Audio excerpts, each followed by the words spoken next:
Meeting now, and thank you very much for coming in and for your contribution. Before we adjourn for the next session, I just want to maybe pick up a point that was made in relation to some borrowers having their head in the sand. In fact, I've come across a huge number of borrowers all over the country that have their head well out of the sand, and that they are being treated in an outrageous manner by the banks.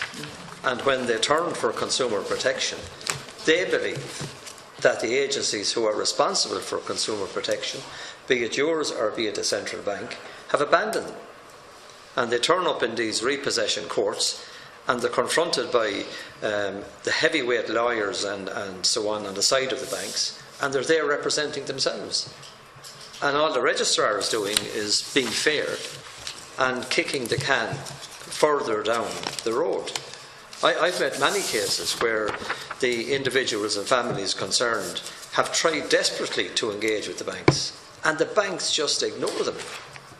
Every single bank would have a list of examples of cases like that where they've been ignored. And quite honestly, the consumer in this case, and in the case of the tracker mortgages, they feel totally abandoned, as if nobody cared less about them. And I think that's a frightening position to be in for anybody in a republic. It's just inconceivable that they will be left the way they are. And there's been so many deaths by suicide and everything else, families broken up, and the state is doing nothing. And I would certainly like to see the consumer section, whoever is responsible, be it you, be it the central bank, or if there's not clarity about it, then clarify it. For God's sake, do something to extend protection to those that need it most and those that are most vulnerable. And they don't have their heads in the sand, a lot of them. They're just there trying to fend for themselves and fend for their families. And they just feel outweighed by the state and the legal muscle of the banks. And Deputy Doherty addressed the issue of the Bank 149 and the banks and its fees. I don't think the banks should be allowed to take one further cent in fees from anybody.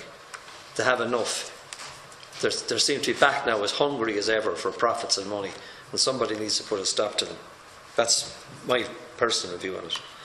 I want to thank you again for coming along, and we're going to the next session, which you're invited to stay on and maybe see some solutions